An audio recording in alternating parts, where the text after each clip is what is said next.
part of it is when my exposure to the Johnson Center coming over as the interim director of the Community Research Institute, I really got to see what was happening here and was extremely impressed with what was happening here. And as I got deeper into it, I realized how the work of the center is so aligned with social work and the values of social work, and even sharing the same origins and friendly visitors and a lot of history of social work. And so,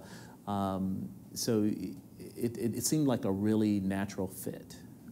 And then as I got to meet people and understand what they were trying to accomplish and the methods and the techniques and the partnerships that were established, I just became extremely impressed and wanted to be a part of it.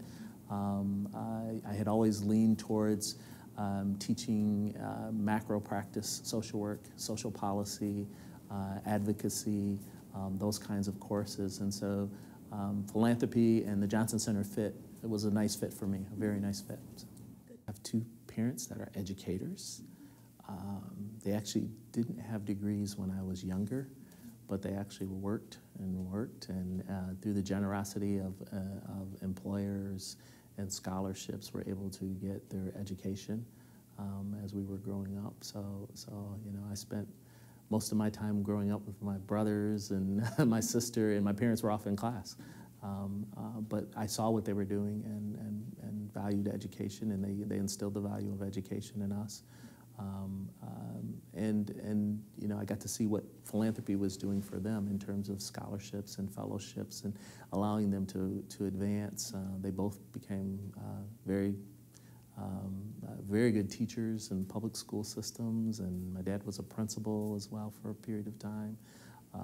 And so those were just excellent role models of the value of education and how you move forward. They also instilled this model of giving back and that you're part of the community and being a part of volunteer organizations, whether they're fraternities or athletic organizations, but being a part of something bigger than yourself. And so, that I grew up with that kind of spirit, and so it really probably hit me in I think it was like my sophomore year in college at Aquinas College, and I had to do a volunteer experience, and I went to a local mission and worked in the kitchen serving food, and it was a great experience.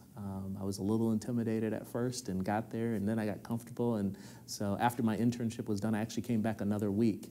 And part of the reason why I came back another week, because there was a gentleman there that I didn't realize at the time, but actually had schizophrenia. And he kind of befriended me in the line, and he would joke with me. And the last week I was there in my internship, he asked me, do you know how to play chess? And I said, no, I don't know how to play chess. And he said, I'll teach you. And so when I came back that additional week, I actually spent time with him learning how to play chess, and he actually taught me how to play chess.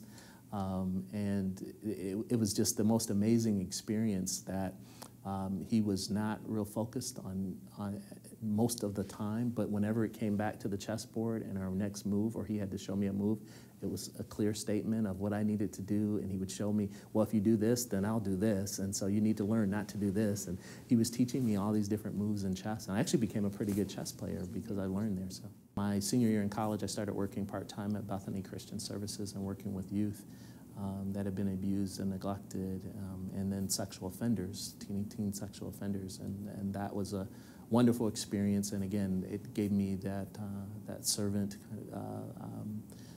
mentality to say this is really important work to do. That these young people do need role models. They need people to talk to. They need people who are in their lives in a positive way. And so I've continued that. Worked for Bethany for about 5-6 years, and then I did a stint as a probation officer for habitual offenders in the juvenile court, and began to realize that some of these youth really needed mental health counseling, and so I was kind of vocal in our board meetings, probably a little too vocal, because one of these representatives of the mental health organization said, you really have a problem with what we're doing, so why don't you come work for us? And so she recruited me to come work for them. So I was the first juvenile court liaison, and it was a joint funding effort between the mental health system and the juvenile court, and working to make sure that youth had access to the services in the community. And then as that grant kind of went away, I actually got absorbed into the mental health system.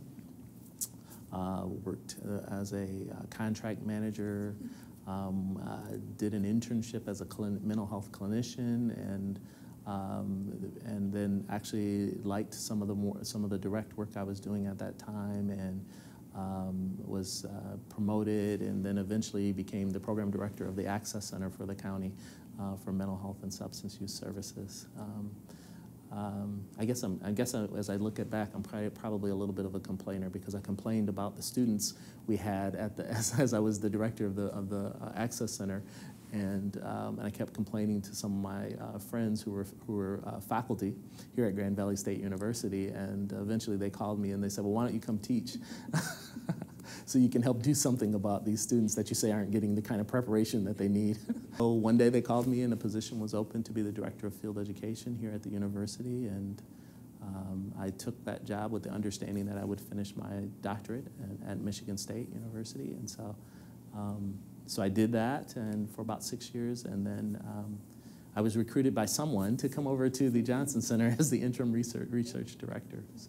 Right now, I have an 11-year-old that says she's going to be a gazillionaire, and that's her line when you ask her. And I don't know where she got it. I think it's probably from her uncle, but she wants to be a gazillionaire. And so we've been having conversations about what that means and the responsibility that comes with being a gazillionaire, to make sure that others don't go without. And she's taken that to heart, and she really talks now about, well, yeah, when I'm a gazillionaire, I'm going to have a foundation. So, so I'm already working on her. So she's a future donor. And my youngest, she's kind of just floating around out there having fun right now. But they all have the little banks in the room that are spend, save, and give.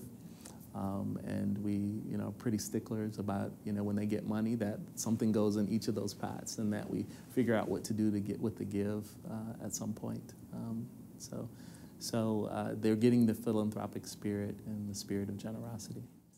I think for the future, I think people need to realize, and maybe I'm too cynical and maybe a little too political, but I think we're at a crossroads, and I do think that we need to make sure that the message of philanthropy gets to the next generation, and that people understand the various ways they can contribute to something greater than themselves. I worry about that getting lost, and getting lost in some of the technology and some of the other things which I really embrace, but I think we need to use it with a purpose, and so that's one of the things that I worry about, is that we have so many families living in poverty day to day and don't have time to give messages to their kids. And so I worry that we lose that message. And so I'm really grateful for this project, because I think this project helps keep that message alive, and teaches people about philanthropy, and hopefully makes us all better.